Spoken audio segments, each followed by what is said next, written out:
The Dawn of a System Redux, created by Noravia.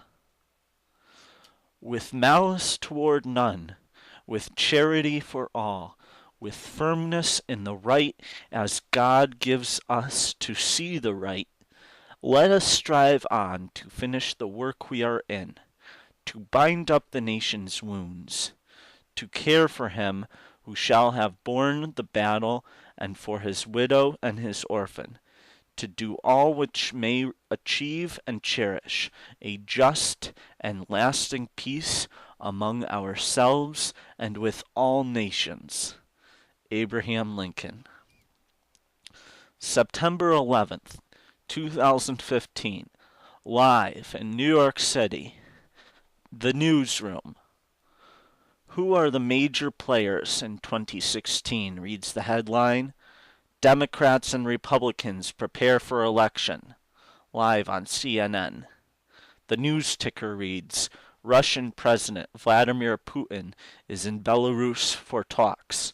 The time is 1:03 p.m. Eastern Time. With the first primary challenges fast approaching, we are right now seeing most of the major candidates in both parties gathering at the World Trade Center in New York to commemorate the tragic events of September 11th, 2001. In a time like this, where most of the candidates are in the ring, it is necessary to review with people who the next commander-in-chief may be come January 2017. The candidates who took a break from campaigning in Iowa, New Hampshire, Florida, and South Carolina, key primary states early on, arrived in New York City throughout the morning, each giving their views on national security or foreign policy as the campaign moves back and forth between domestic and overseas issues. Among the notables were Vice President Joe Biden, Senator Rand Paul, Governor Chris Christie, and former Governor and current Congressman David Paterson, who were arguably the most vocal candidates involved in today's events. Arriving with President Barack Obama, Joe Biden represents a continuation of the Obama administration, which this election will likely be an immediate referendum on.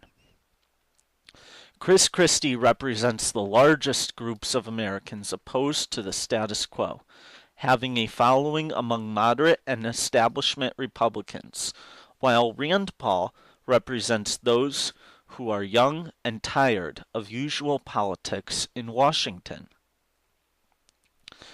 With issues like the Affordable Care Act, Benghazi, the Democratic capture of the House in 2014, the shutdowns of 2013 and 2014, and the NSA spying scandals of 2013 and 2014, and the Dakar incident fresh in the minds of most Americans, each candidate now seems to have carefully crafted their views on each issue, ready to fight against those who disagree with them.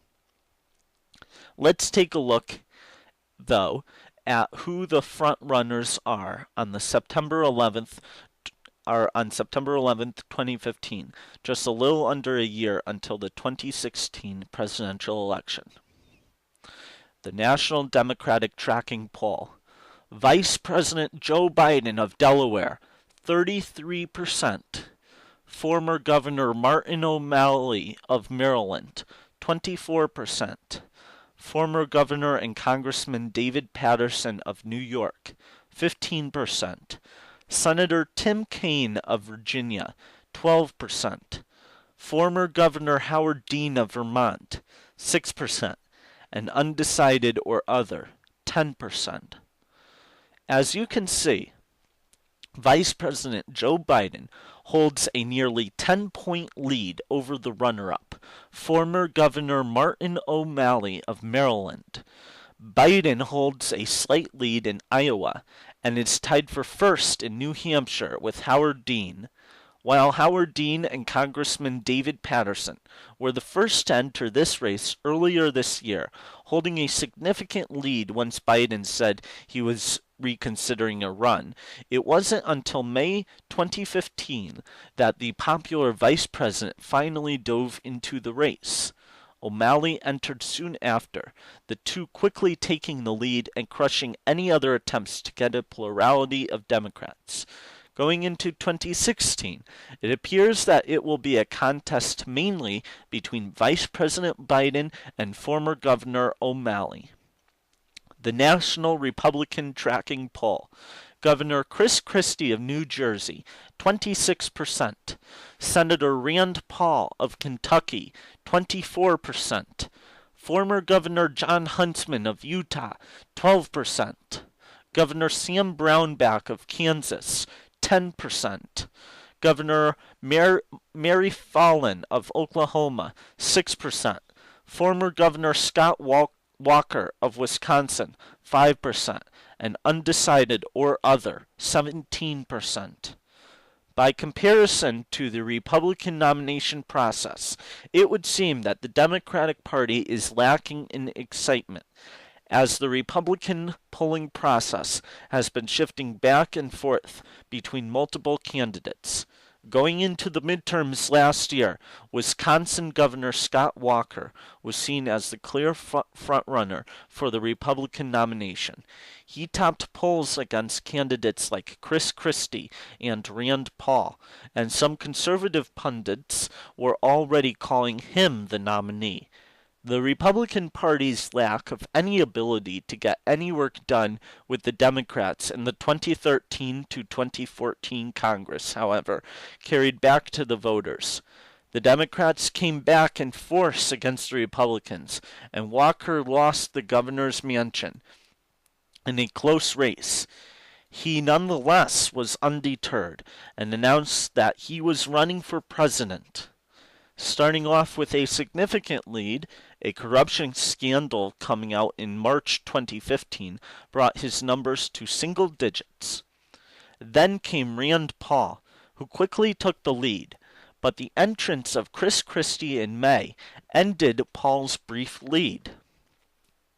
The entrance of nearly half a dozen other candidates quickly put things into the gray area. Many Republicans divided by the multiple factions fighting for the nomination. While the Democrats have an idea of who their nominee will be, the Republicans will have to wait and see until early next year, and possibly even next summer, before finding out who they will be running for president. September 15th, 2015, live at the White House. Breaking news. This is world news. The headline reads, President Obama addresses nation. Airstrikes launched in response to Dakar crisis. The ticker reads, Senegal reports that 15 militants were killed in airstrikes. The time is 9:34 p.m. Eastern Time. President Barack Obama addressed the nation tonight from the Oval Office at 8:56 p.m. Eastern Time to discuss the United States' retaliation to the Dakar incident and the subsequent crisis that took place in Senegal earlier this year.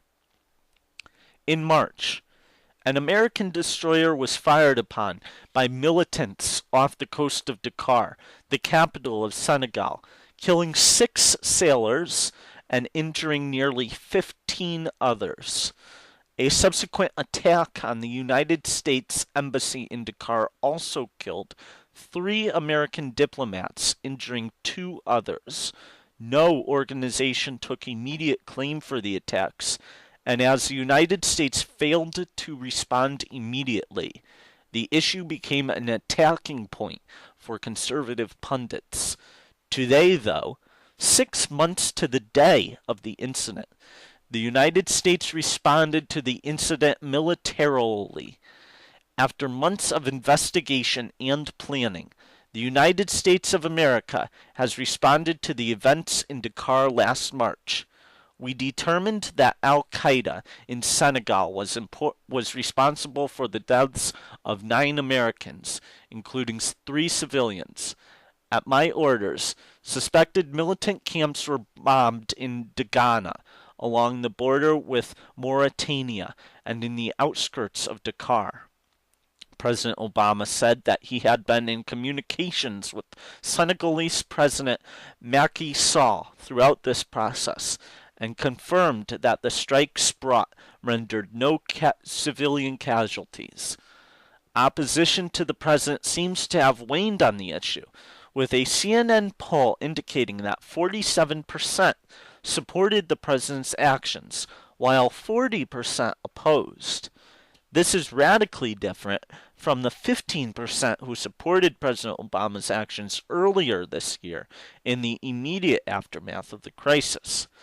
Republican opponents of the president came out shortly after the speech in opposition, with Senator Rand Paul saying that President Obama is leading an inconsistent and unilateral foreign policy that we must staunchly oppose.